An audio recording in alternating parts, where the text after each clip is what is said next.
नमस्कार मित्रांनो, ठरलं तर मग या मालिकेच्या आजच्या भागात आता सायली सचिन यांची उलट तपासणी घेत असते. तिला आता बघायचं असतं की कशी यांची भेट झाली आहे आणि म्हणूनच ती आता विचारत असताना म्हणत असते की मला जरा सांगा साक्षी शिखरे आणि तुमची भेट कशी झाली. आणि तास वेळेला आता सचिन म्हणतो की हे नवीनच काय काढलं आहे तुम्ही वहिनी. पण आता सायलीला या सगळ्याची पडताळणी करून घ्यायची असते, त्यामुळे सायली या सगळ्यासाठी प्रयत्न करत असते. सचिन आता म्हणत असतो की खरं तर ना मी कॅनडावरून इथे आलो, त्यानंतर इकडे आल्यावर मी काही ना काही करण्याच्या शोधात होतो. मग नंतर माझ्या लक्षात आलं की मी बिझनेस तर नक्कीच करू शकतो आणि बिझनेससाठीच माझी थोडी हालचाल सुरू होती.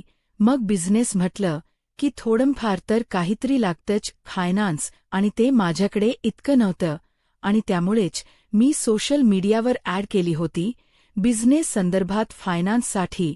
आणि त्यावेळेलाच ना मला मदत झाली ती म्हणजे या साक्षीची. म्हणजे तेव्हा ती माझ्या कंपनीसाठी फायनान्स करायला तयार झाली होती. असंही आता खोट जे सचिन आहे ते बोलत असतो. सचिन जेव्हा एवढं सगळं काही खोट सांगत असतो ना, तेव्हा मात्र आता सायली मुद्दामून त्याला अजूनच खोदून प्रश्न विचारायचा प्रयत्न करत असते. म्हणजेच ती आता त्याला हेही बोलत असते की मग मला एक गोष्ट सांगा की या सगळ्या गोष्टी तुम्ही ज्या काही सोशल मीडियावरून केलेल्या आहे, म्हणजे बिझनेसची आवड वगैरे सगळं काही, त्यानंतर मला एक सांगा की तिची आणि तुमची भेट कशी झाली. मग तो सांगत असतो की आमची भेट आहे ना कॅफेमध्ये झाली. मग कॅफेमध्ये भेटून तुम्ही नक्की काय डिस्कस केलं हे सुद्धा सायलीला जाणून घ्यायचं असतं. सायली म्हणत असते आणि ती त्याला म्हणते की मला सांगा की जेव्हा तुम्ही भेटलात तेव्हा ती काही लगेच तुमचं प्रपोजल बघून फायनान्स करायला तयार झाली का. त्यावर आता सचिन म्हणत असतो की हो खरं तर आम्ही आधी भेटून डिस्कस केलं की बिझनेसच्या संदर्भात काय करायचं ते. तर दुसरीकडे आता इकडे पाहायला मिळत असतं मुद्दा. म्हणूनच ना प्रिया जी आहे ती कान भरायला गेलेली असते अस्मिताचे. म्हणजेच तिला आता वाटत असतं की अस्मिता जी आहे ती आता कुठेतरी अडकली आहे, तर अस्मिताला आपण सपोर्ट करायला हवा आणि त्यासाठी खास ती आता गेलेली असते. मुद्दामहून तिचे कान भरायचा प्रयत्न करत असते. कान भरत असतानाच ती आता म्हणत असते की मला ना थोडा डाऊट येतोय. म्हणजे घरात बघ ना एवढ्याच सगळ्यांचा तू विचार करतेस, नेहमीच कुटुंब बांधून ठेवायचं बघतेस, पण या घरात आहे ना तू सोडून येस ना. सचिनला कोणीही किंमत देत नाहीये. मग तुला या गोष्टीच वाईट वाटत नाही का. असं देखील आता प्रिया जी आहे ती विचारत असते. प्रिया जेव्हा या सगळ्या काही गोष्टी विचारते तेव्हा मात्र आता अस्मिता मनातल्या मनात विचार करते की या घरामध्ये बाकी कोणाला नाही, पण हिला जरा सचिनची जरा जास्तच काळजी आहे. म्हणजे ही खरंच एवढी सुधारली आहे का, हिच्या वागण्यात इतका बदल झाला आहे का, हे कुठेतरी ना मनामधून वाटायला लागलेलं असतं अस्मिताला. आणि त्यानंतर अस्मिता म्हणत असते की माझे काम करशील का. तर प्रिया म्हणते बोल ना काय करायचं आहे. खरं तर ना मला ना सचिन भाऊजी खूप आवडतात आणि मेन म्हणजे तू सुद्धा त्यांना छान समजून घेते. मग आता अस्मिताने तिला काम दिलेलं असतं की जरा सचिन बघ कुठे आहे, त्याला हाक मारून ये. दुसरीकडे सायली सचिनची उलट तपासणी घेत असते.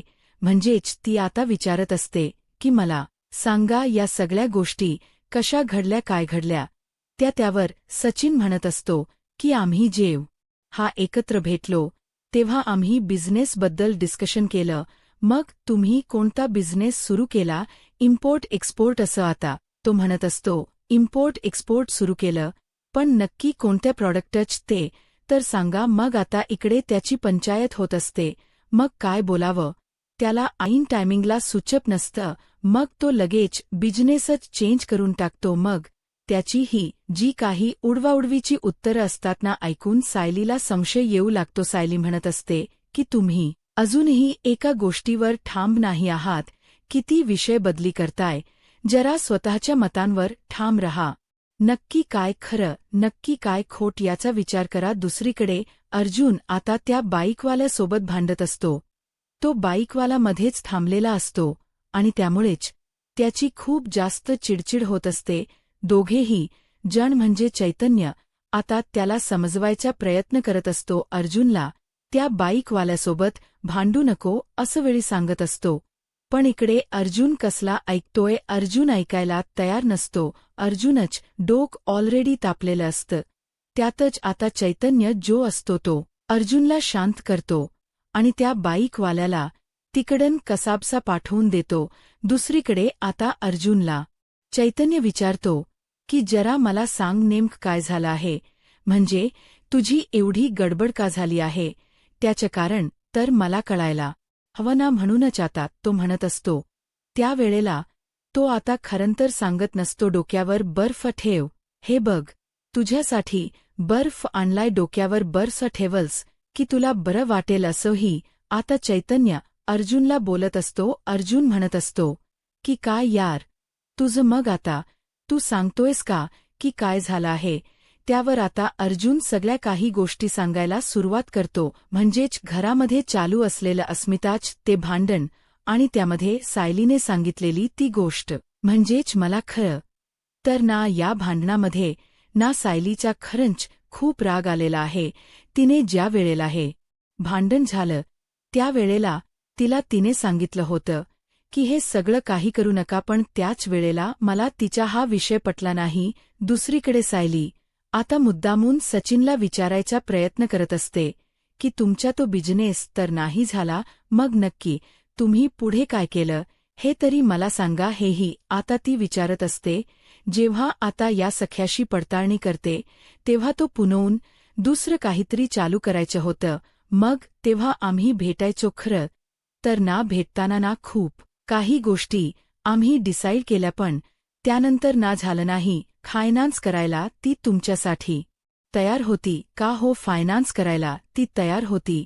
मग नंतर तुमच्या भेटीघाटी कशा वाढत गेल्या, काय झालं, मग तिनेच मला या सगळ्यामध्ये गुंतवलं. खरं तर मला या सगळ्यामध्ये इंटरेस्ट नव्हता. खरं तर माझं काम भलं आणि मी भलं, कारण मला ऑलरेडी या सगळ्यामध्ये गुंतायचं नव्हतं, पण तिने मला या सगळ्यात एवढं गुंतवलं ना की नंतर या सगळ्या गोष्टी इथपर्यंत येऊन पोहोचल्या असं देखील खोट आता तो बोलत असतो. दुसरीकडे अर्जुनला आता चैतन्य म्हणत असतो की ज्या काही गोष्टी आहे त्या सगळ्या काही सांगून टाक. आता अर्जुन गोष्ट सांगायला सुरुवात करतो आणि म्हणतो की बघ आता ना, तू ज्या काही गोष्टी सांगतोयस की सायली वहिनी ज्या काही आहे त्यांनी तुझ्याशी खरं बोलायला सांगितलं आहे, मग आता तू या गोष्टीची वाट का बघतोय. ज्या काही गोष्टी आहेत ना त्या सायली वहिनींना खरं सांगून टाक, म्हणजे सायली वहिनींना खोट बोलण्याचा इतका राग येतो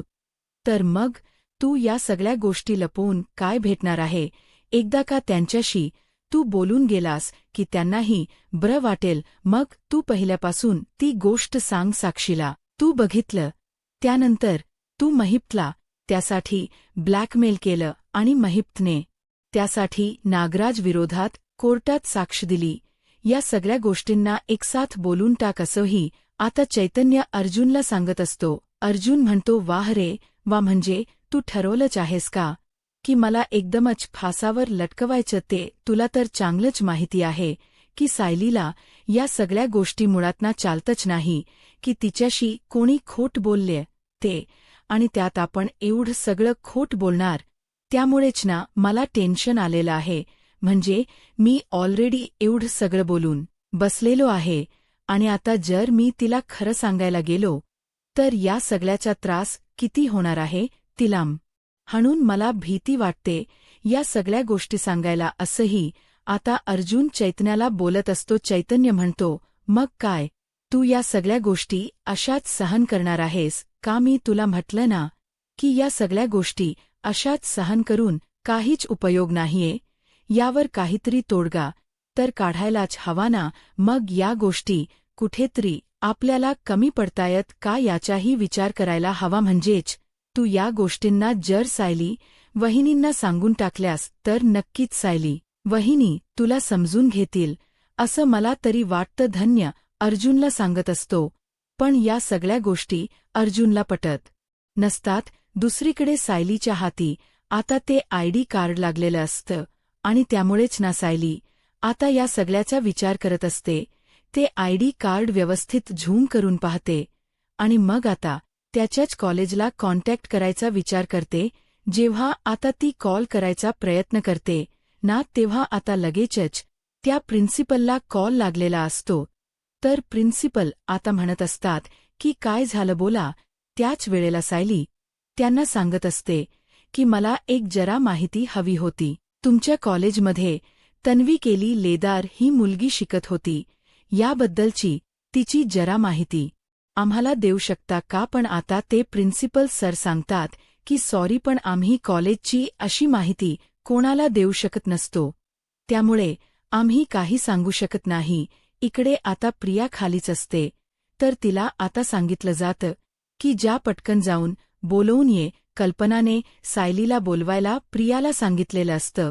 प्रिया आता लगेचच सायलीला बोलवायला तिकडं निघते, पण आता सायली त्या प्रिन्सिपल सरांना सांगते की तुमच्या या सगळ्या गोष्टी या बसत नसतील, पण मला असं वाटतं ना की या सगळ्या गोष्टींमध्ये कुठेतरी ना मला तुमच्या कॉलेजची फसवणूक होते असं वाटते, आणि ती फसवणूक तर टळली पाहिजे ना, आणि म्हणूनच मला या गोष्टी कुठेतरी खटकतायत. सो म्हणूनच मी या सगळ्याबद्दल जो अर्जुन आहे त्याचं काय चाललंय काय नाही या सगळ्या गोष्टी मी बारकाईन बघते, त्यामुळे तुम्ही टेन्शन घेऊ नका असं देखील सायली आता अर्जुनला सांगत असते. सायली जेव्हा अर्जुनला या सगळ्या गोष्टी सांगते तेव्हा अर्जुन थोडा विचार करत असतो, पण त्याच वेळेला सायली अर्जुनच्या डोक्याला तेल लावून देत असते. तेव्हा जाऊन कुठेतरी त्याला रिलॅक्स वाटतं. जेव्हा त्याला हे सब बघून रिलॅक्स वाटतं ना, तेव्हा मात्र आता सायली अर्जुनला म्हणत असते की मला कळते की तुम्हाला या सगळ्याचा त्रास होतोय, पण आपण थोड्या गोष्टी हळूहळू का होईना समजून घेऊया. पण मला एक सांगा की तुम्हाला वंदना जाधवबद्दल काही माहिती भेटली का? म्हणजे आपण वंदना जाधवचा शोध घेत होतो, त्याबद्दल काही इन्फॉर्मेशन सापडली का? मग आता तिला सांगितलं जातं की नाही, वंदना जाधवबद्दल आम्ही त्या ऑफिसला गेलो होतो माहिती काढायला, पण तिथे काहीच माहिती भेटली नाही, आणि त्यामुळेच ना थोडा जरा विचार करण्यासारखी गोष्ट होती. मग आम्ही थोडा शोध घ्यायचा प्रयत्न केला, पण अजून तरी हाती काही लागलेलं नाहीये. त्यावर सायली म्हणते की ठीक आहे, म्हणजे तुमच्या हाती काही लागलेलं नाहीये, पण माझ्या हाती एक पुरावा लागलेला आहे. त्यावर अर्जुन म्हणतो काय? तर सायली आता घडलेली हकीकत समजावून सांगते. म्हणजेच आता सायलीला या सगळ्या या गोष्टी नीट आणि व्यवस्थित सांगायच्या असतात, आणि अगदी त्या तशा ती सांगत असते. म्हणजेच ती आता बोलताना म्हणत असते की बघा, खरंतर ना मला या सगळ्या गोष्टी तुम्हाला सांगायच्या आहे. म्हणजेच आपल्या घरात जी तन्वी म्हणून वावरते ते तर आपल्याला माहिती आहे ती तन्वी नाहीये, आणि त्याबद्दलचे पुरावे शोधताना सुद्धा खरंच ना आपल्यासारख्या गोष्टी ज्या आहे त्या तर शोधण्यामध्ये खूप जास्त डिफिकल्ट असतात. पण आपण त्या गोष्टी ज्या आहे त्या डिफिकल्ट असलेल्या गोष्टी शक्य करून दाखवतो. तसंच हेही झालेलं आहे. तुम्हाला मी सांगते खरं तर ना या सगळ्या गोष्टींचा आढावा घ्यायचा मी प्रयत्न केला, आणि त्याच वेळेला प्रियाच्या फॅशन डिझायनिंग कॉलेजमध्ये सुद्धा कॉन्टॅक्ट केला, आणि तिथे आयडी कार्ड दाखवलं. तेव्हा त्यांनी सांगितलं की या कॉलेजमध्ये ही मुलगी शिकलेलीच नाही, आणि जेव्हा मला ही गोष्ट कळली तेव्हा मला मात्र खूप मोठा धक्का बसला. माझंच मला कळलं नाही की काय आहे ही गोष्ट, पण प्रिन्सिपल सरांनी सरळ सांगितलं की हे आयडी कार्ड फेक बनवलं गेलेलं आहे. म्हणजेच खरं तर ना आपल्याला सगळ्यांनाच तिने फसवलेला आहे. मग आता अर्जुन म्हणतो की हा जेव्हा क्लास तिने जॉईन केला तेव्हा तिने आपल्या सिनियरकडून किती पैसे घेतले असतील, म्हणजे सिनियरच खूप मोठं नुकसान तिने केलेलं आहे. पैसे उघडून हिने तर क्लास केला नाहीये, पण या क्लासच्या नावाखाली या पैशांची उदाहरण केलेली आहे. ही गोष्ट सुद्धा आता अर्जुनच्या लक्षात आलेली असते, अर्जुन सायलीला आता म्हणत असतो की एवढे तर पुरावे भेटलेत, आता मला एक गोष्ट सांग की ज्या या गोष्टी आपल्याला माहिती पडतायत त्याच्याबद्दल आपल्याला काही पुरावे भेटेल का? तर सायली म्हणत असते की माझं त्या प्रिन्सिपल सरांसोबत बोलणं झालेलं आहे, ते एक लेटर पाठवणार आहे जे आपल्याला फायद्याच ठरणार आहे. दुसरीकडे आता अस्मिता तिचं क्रेडिट कार्ड तर त्याने तोडून टाकलेलं असतं, म्हणून आता तिचं डेबिट कार्ड जे आहे ती आता त्याला देते आणि डेबिट कार्ड देत असताना म्हणत असते की ह्यामध्ये पैसे आहेत, तुला किती हवेत तेवढे पैसे काढ आणि त्यानंतर तू पैशांचा वापर करू शकतोस असं देखील आता सांगितलं जातं. जेव्हा एवढ्या गोष्टी सांगितल्या जातात ना तेव्हा मात्र आता तो म्हणत असतो की अस्मी, तू किती विश्वास ठेवतेस ग माझ्यावर, याआधी सुद्धा डोळे झाकून तू मला हे सगळं काही दिलेस, पण खरंच ना मला आता काही गोष्टी कळत नाहीत. तू माझ्यावर एवढा प्रेम करतेस, एवढा विश्वास दाखवतेस आणि तुझे पैसे मला वापरताना खूप कठीण जातं. त्यावर अस्मिता म्हणते की काय तुझे माझे करतोय, जे माझे पैसे आहेत ते तुझे आहे, जर काही कमी पडले तर मी अजून बाप्पांना सांगेन टाकायला असेही ती आता म्हणत असते. त्यावर आता सचिन तिला जवळ घेऊन मनातल्या मनात म्हणत असतो की ती भोई माझी बायको, खरंच ना अस्मिताला फसवण्यात खूप आनंद भेटतो, कारण साक्षीने 10 लाख रुपये देण्यामध्ये सुद्धा किती मोठा काव केला होता. या सगळ्या गोष्टी तिला आठवू लागतात, कारण तिने पूर्ण पैसे दिले नव्हते, फक्त 5 लाख रुपये दिले होते आणि त्यामुळेच ना आता या सगळ्या गोष्टी डिफिकल्ट जात होत्या साक्षी सोबत राहणं. म्हणूनच तो आता अस्मिता सोबत राहायला आलेला होता आणि अस्मिता सोबत राहायला आल्यामुळे त्याला आता अस्मिताला हडल करणं सोपं जात होतं. दुसरीकडे आता अर्जुनने काही कामाला लावलेली असतात वंदना जाधवचा कॉन्टॅक्ट नंबर शोधायला, आणि आता एका माणसाने ते काम पूर्ण केलेलं असतं, म्हणून अर्जुन खूप जास्त खुश असतो. अर्जुन म्हणतो की ठीक आहे, थँक्यू माझं काम केल्याबद्दल, प्लीज तुम्ही मला त्यांचा नंबर पाठवून द्या. मग आता ते नंबर पाठवतात. मग आता सायली म्हणत असते की बरं झालं, आपलं काम ना ब्यापैकी व्यवस्थित होत आहे. तर अर्जुनही म्हणतो की हो, मग आता नंबर आला आहे, एक काम करतेस का, तू त्यांच्याशी बोलून घे, म्हणजे कसं बरं पडेल ना. तू जर त्यांच्याशी बोलून गेलीस तर या गोष्टी ब्या पडतील. मग आता सायली म्हणत असते की ठीक आहे. मग अर्जुन फोन लावतो वंदना जाधव यांना. वंदना जाधव जे आहे त्या कॉल रिसीव्ह करतात. तर सायली आता त्यांना सांगत असते की मी सायली बोलते आहे. सायली सुभेदार असं सांगून ती आता आपली ओळख पटवून देत असते. आणि त्याच वेळेला तुम्ही वंदना बोलताय का? त्यावर हो, मी वंदना बोलते असंही ती बाई सांगत असते. तुमचं माझ्याकडे काय काम आणि तुम्हाला माझा नंबर कोणी दिला असेही वंदन आता विचारत असते. त्यावर सायली बोलते की तुम्ही बबली लोखंडेला ओळखता का? बबली लोखंडे ती तर माझ्या नजरे आड गेलीये, पण ती जेव्हा मला भेटेल ना तेव्हा मी तिला सोडणार नाही. आता त्या वंदना जाधवला अजूनही बबली बद्दल माहिती असतं, कारण तिच्यामुळेच तिचं आयुष्य बर्बाद झालेलं असतं आणि या सगळ्या गोष्टी माहिती असतात. म्हणूनच आता ती सायलीला म्हणते, पण तुम्हाला बबली लोखंडे बद्दल काय माहिती आहे आणि तुम्ही कसं काय ओळखता? त्यावर मात्र आम्ही खरंतर बबली लोखंडेचा शोध घेत आहोत. बबली लोखंडे आमच्याच ताब्यात आहे, पण तिच्याविषयी आम्हाला सुद्धा बऱ्याच खोट्या गोष्टी माहिती आहे. म्हणजे ती सुद्धा आमच्या परिवाराचा फायदा करून घेते, आमच्या परिवाराला धोका पोहोचवते. तुमच्या जस मुलाला त्रास दिला तस आमच्या सुद्धा परिवाराला धोका आहे तिच्यापासून, आणि म्हणूनच तिच्याबद्दलची माहिती थोडी गोळा करत होतो. म्हणूनच तुम्हाला विचारलं की तुम्हाला या सगळ्याबद्दल काही माहिती आहे का? जर प्लीज माहिती असेल तर प्लीज आम्हाला मदत करा. त्यावर आता ती वंदना जाधव म्हणत असते की तिला तर ना मी कधीच विसरणार नाही. तिच्यामुळे माझ्या मुलाची आणि माझी आयुष्य बर्बाद झालेलं आहे, कारण तिने जर हे सगळं काही केलं नसतं ना तर आज मी आणि माझा मुलगा सुखाने जगलो असतो. पण नाही, तिने माझ्यासोबत आणि माझ्या मुलासोबत खूपच वाईट केलेलं आहे आणि तिच्याबद्दल जर तुम्हाला काही माहिती हवी असेल ना तर मी तुम्हाला सगळं सांगायला तयार आहे. मग आता सायली म्हणते, मी आणि माझे पती या सगळ्याचा शोध घेतोय. माझे पती, त्यांचे नाव ॲडव्होकेट अर्जुन सुभेदार असं आहे, असंही आता सायली म्हणत असते. त्यावर ती म्हणते की ठीक आहे, मग मी तुम्हाला सगळं सांगते.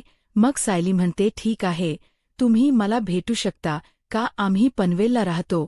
मग ती बोलते की मी कर्जतला राहते, पण बुबलीबद्दल तुम्हाला काही सांगायचे असेल, ती जर या सगळ्यात अडकणार असेल ना तर मी पनवेलला सुद्धा यायला तयार आहे, कारण मी आज जो काही त्रास सहन करते त्या मूर्ख मुलीमुळे आणि त्या मूर्ख मुलीला शिक्षाही व्हायलाच हवी आणि म्हणूनच आता ती बाई ना पनवेलला सुद्धा यायला तयार झालेली असते. आणि हे सब काही अर्जुन आणि सायलीला खूपच सोप्पं काम झालेलं असतं.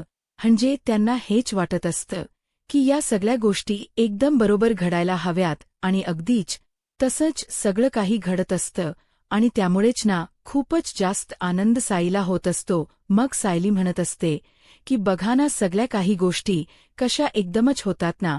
त्या कॉलेजमधील त्या प्रिन्सिपल सरांनी सुद्धा आताच मला हे लेटर पाठवलेलं आहे.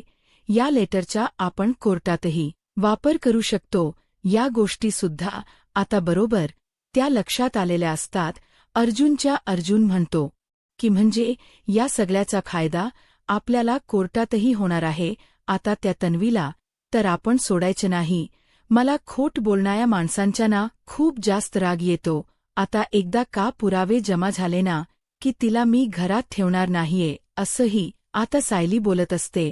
अर्जुनला आता सायलीच्या खोट्या बोलण्याबद्दल समजतं आणि म्हणूनच अर्जुन सायलीला म्हणत असतो की तू असं का म्हणतेस? मला एक गोष्ट सांग, या सगळ्या गोष्टी ठीक आहे, पण मला ना थोडं तुझ्याशी बोलायचं होतं ग. म्हणजे बघ ना, थोडं ऐकून घे. जर आता प्रियाचं डोकं चालत नसतं की सायली मैनाला सदाला भेटायला जाऊ शकत नाही, मग ते कोणाला भेटायला गेले असतील, कारण ते शांता पण इथे नाहीये. पण सायली अर्जुन गेलेले असतात वंदनाला भेटायला. वंदना आता जो काही भूतकाळ झालेला असतो तो भूतकाळ लहान असताना बुबलीच्या तो सांगू लागते आणि माझ्या मुलाने तिला चटका दिला आणि तिने तर त्याचं पार जे पाठीच जे मणक्यातला हाड असतं ते तोडून टाकलं. त्यामुळे ना माझ्या मुलाला या सगळ्या गोष्टी सहन कराव्या लागल्या. आजही माझा मुलगा जागेवर आहे आणि या सगळ्या गोष्टी मला आणि माझ्या मुलाला सफर कराव्या लागतात. हे सुद्धा आता वंदना जी आहे ती अर्जुनला सांगू लागते. आता पुढे काय होईल हे पाहायला आत्ताच माझा महाराष्ट्र या यूट्यूब चॅनलला सबस्क्राईब करा. धन्यवाद.